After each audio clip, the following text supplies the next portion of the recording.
বন্ধুরা, ফাল্গুনি রান্নাঘরে আপনাদের সবাইকে স্বাগত জানাই। আবারও চলে এলাম অন্য একটা রেসিপি নিয়ে।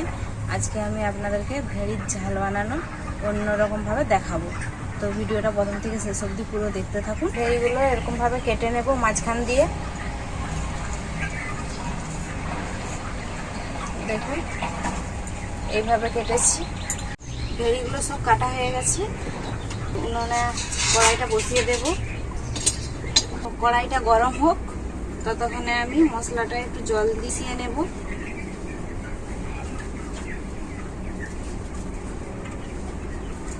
হলুদ আর লঙ্কা গুঁড়ো। কড়াই খুব ভালোভাবে গরম হয়ে গেছে, সরষের তেল দিয়ে দেবো।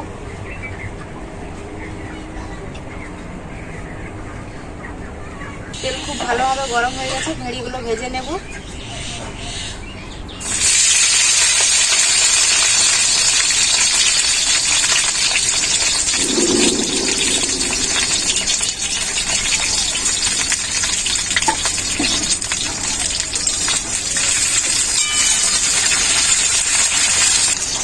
অল্প করে একটু লবণ দিয়ে দেবো।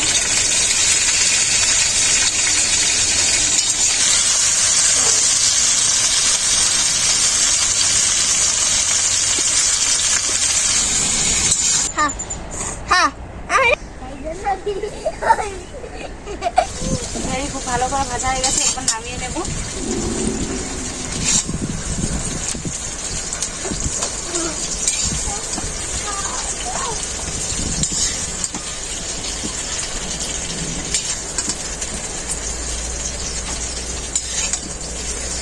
কড়াই সরষের তেল দিয়ে দিলাম।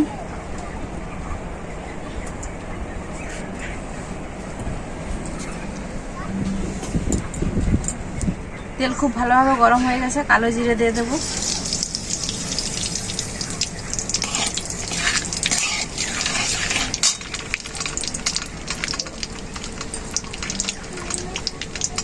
পেঁয়াজ,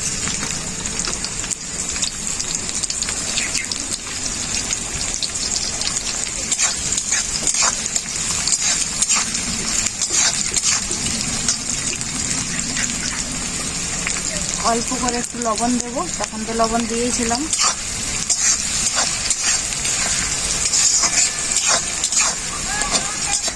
পেঁয়াজ ভালো করে ভাজা হয়ে গেছে। আদা বাটা,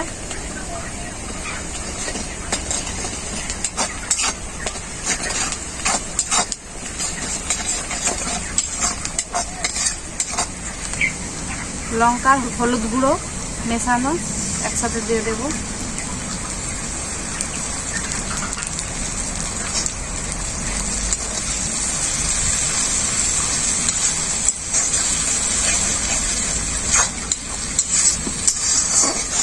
মশলাটা খুব ভালোভাবে কষানো হয়ে গেছে। এরপর হচ্ছে কালো সরষে সাদা সরষে একসাথে বাটা দিয়ে দেবো।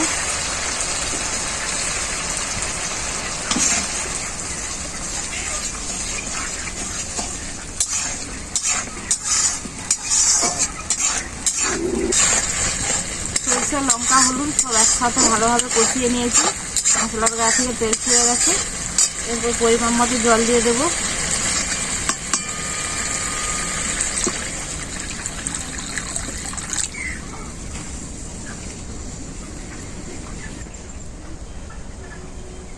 ঝোলে খুব ভালোভাবে জাল উঠে গেছে। পোস্ত বাটাটা দিয়ে দেবো।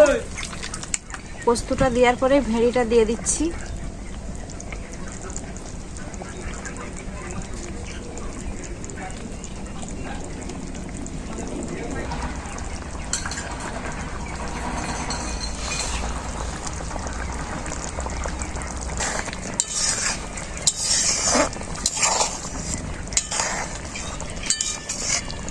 আমার ভেড়ির রেসিপি রেডি, আমি এখন নামিয়ে নেব।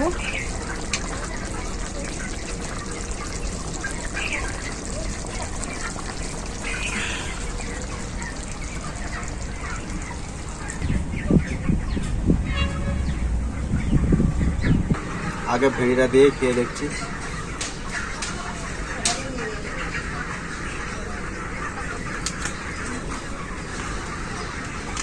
ধানগুলো কি সুন্দর গলে গেছে।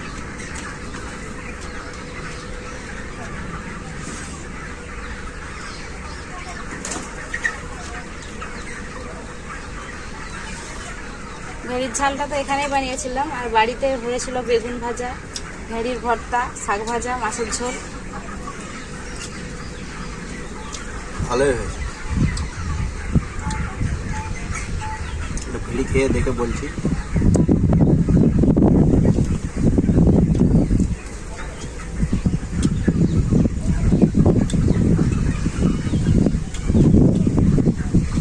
ঝালটাও ভালো হয়েছে।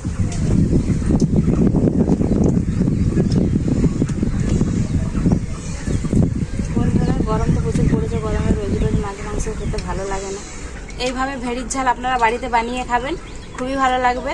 আর ভিডিওটা ভালো লাগলে লাইক, শেয়ার, সাবস্ক্রাইব, কমেন্ট অবশ্যই করবেন। আপনারা ভালো থাকবেন, সুস্থ থাকবেন, নিজেদের খেয়াল রাখবেন। ভিডিওটি এখানেই শেষ করলাম।